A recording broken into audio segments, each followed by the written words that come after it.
Hola chicos, bienvenidos a este canal Miedo y Misterio. Yo soy Nancy Pilar y espero se queden conmigo hasta el final del video. Así que, comencemos.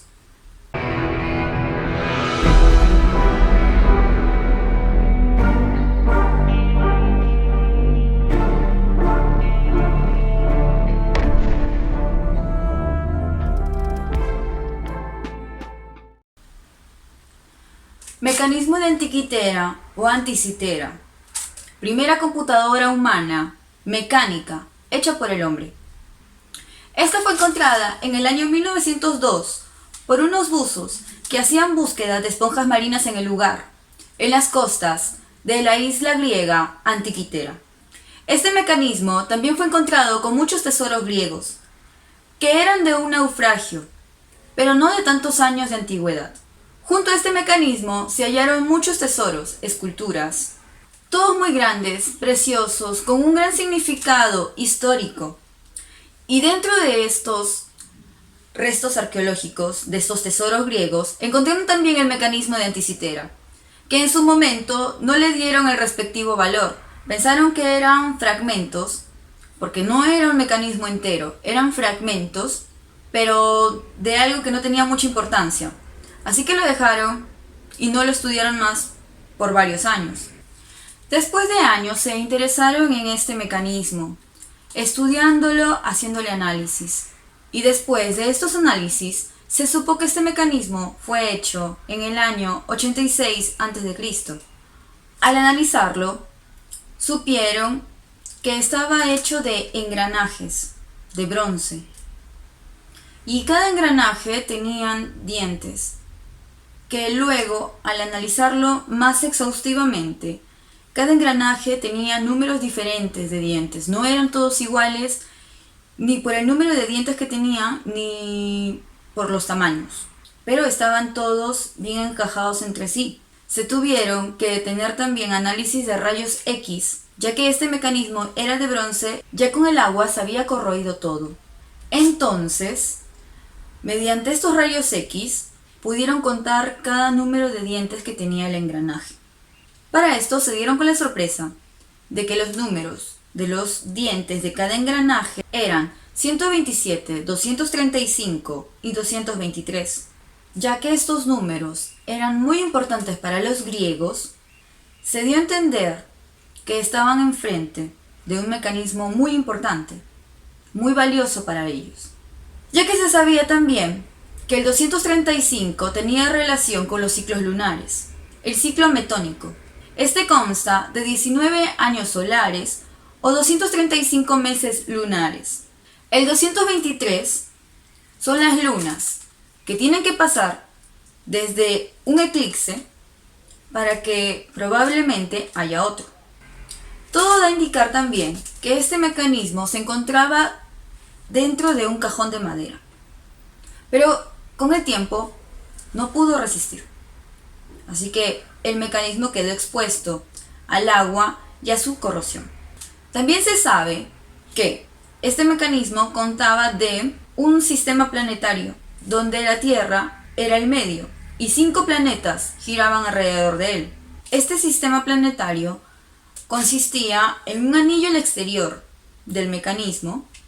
En la parte lateral tenía un botón que ponía en funcionamiento la manecilla de los círculos del zodiaco.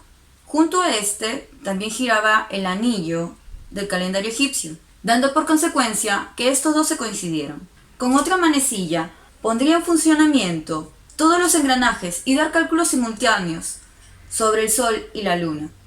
Se cree que el creador de este mecanismo fue Arquímedes, ya que en ese tiempo donde se cree que se construyó este mecanismo, este hombre vivía. Era un griego, matemático, ingeniero físico, inventor y astrónomo, más reconocido de su época. Se sabe que él calculó la distancia de la Tierra hacia la Luna, ya que este astro era el más cercano que tenemos a la Tierra, y por consecuencia se podía estudiar más, se podía saber más cosas sobre este. Se sabe que él hizo la aproximación más cercana a lo que nosotros hoy en matemática conocemos pi. También, en su tiempo, se dedicaba a crear máquinas muy innovadoras. Por eso se cree que el inventor de todo este mecanismo era Arquímedes. Y al final de todo esto, aún no se sabe cuál era la función específica de este mecanismo.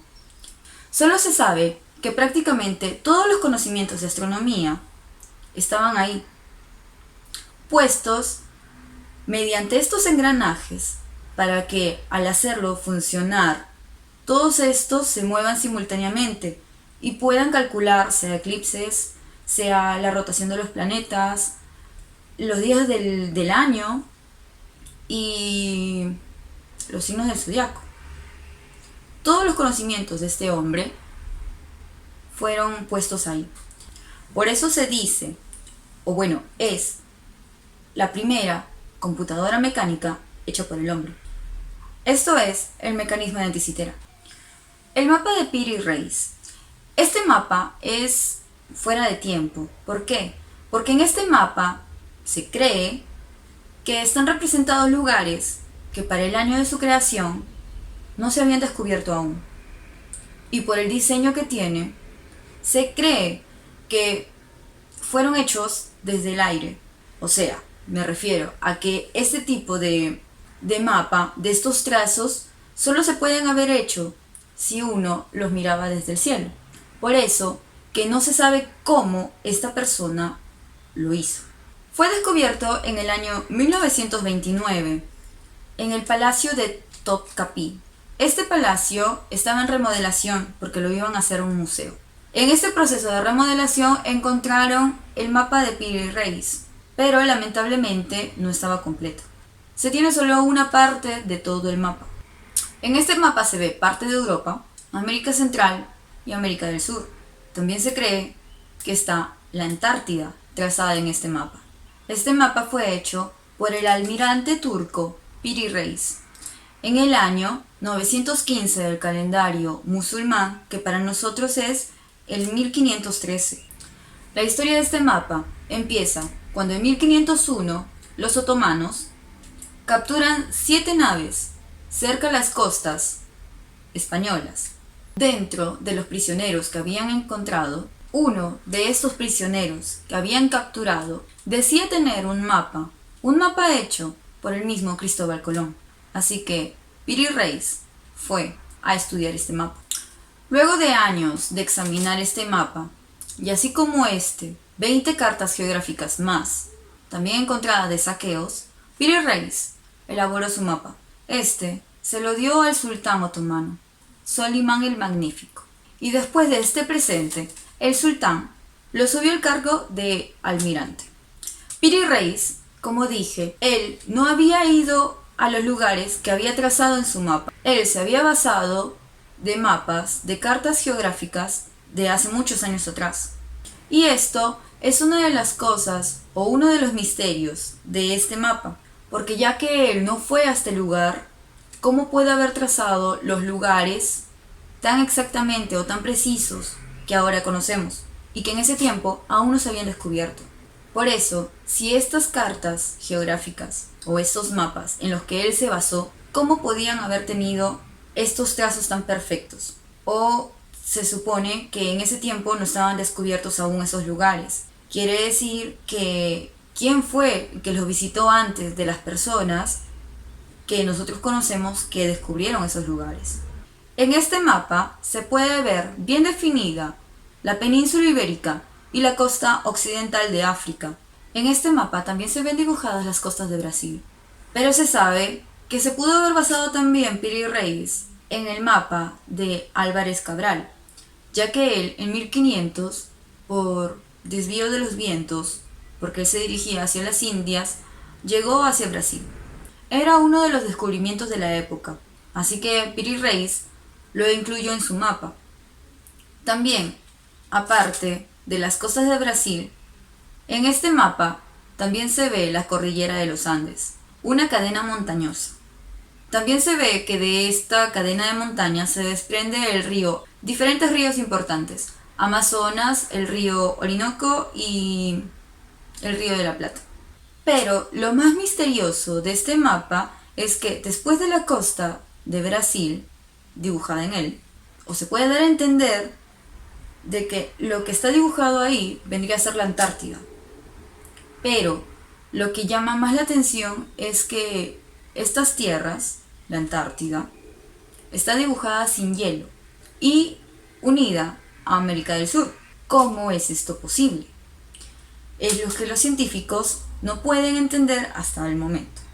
Teorías dicen que como Piri Reis se había basado en diferentes mapas muy antiguos, puede ser que haya conseguido o se haya basado también en mapas chinos, ya que ellos habían llegado antes a la Antártida o lo conocían ya. Otras teorías dicen que Piri Reis obtuvo diferentes mapas de civilizaciones muy antiguas, hasta civilizaciones prehistóricas, para que pueda ver que estas tierras estaban sin una capa de hielo en su superficie y más aún unida a Sudamérica. Pero, ¿cómo era esto posible? Si esto se llega a comprobar, cambiarían muchas teorías sobre la historia. Por eso que no hay nada concreto, no hay nada comprobado sobre este tipo de cosas, pero por eso que aún queda el misterio de este mapa, porque no se sabe explicar cómo él podría haber conseguido la información de que existían estas tierras y mucho menos dibujarlas sin la capa de hielo, ya que la Antártida se descubrió todavía en 1820-1821. Y continuando con las teorías sobre este mapa, también se dice, el autor Piri Reis modificó un poco o distorsionó un poco lo que vendría a ser el final de América del Sur, ya que América del Sur lo dibujó en el ángulo. Entonces, lo que se cree que vendría a ser la Antártida no es más que la última parte de América del Sur. Esa es otra teoría que explicaría el por qué supuestamente la Antártida dibujada en ese lado estaría sin la capa de hielo. ¿Y por qué no? Esta teoría también podría ser válida, ya que ninguna de las anteriores se ha podido comprobar. Así que esta sería una explicación más simple sobre este mapa tan misterioso, ya que también en este mapa se encuentra dibujado Cuba, pero Cuba pertenece al continente, no es una isla como la conocemos ahora, y también está dibujada como si fuera una fortaleza militar. En este mapa también Piri Reis escribió sobre las costumbres de las personas que vivían ahí y sobre, por ejemplo, el clima o la fauna de ese lugar. Todas estas teorías tratan de explicar un poco el significado de este mapa tan misterioso, porque como dije antes, Piri Reis se basó en muchos mapas hechos de hace miles de años atrás. Y hasta aquí el video de objetos misteriosos o adelantados a su época. Estos dos objetos de los que hablé, personas que lo estudian, tratan de darle algún significado a esto, aunque todavía no se sabe ninguno de los dos cómo fueron hechos, como por ejemplo el mapa de Piri Reis, o para qué servían, como en el mecanismo de Antikythera o Antikythera. Son cosas o dos objetos muy extraños aún, que todavía están en estudios y así seguirán hasta que se encuentre la verdad sobre estos dos objetos. Espero que les haya gustado. También espero que le pongan like, que se suscriban para que les lleguen las notificaciones de los siguientes videos y me ayudarían bastante con comentarlo y darme sugerencias, ya que este canal recién está empezando. Me gustaría saber sobre qué otros temas les gustaría que hable. Gracias y los espero hasta el próximo video. Chao.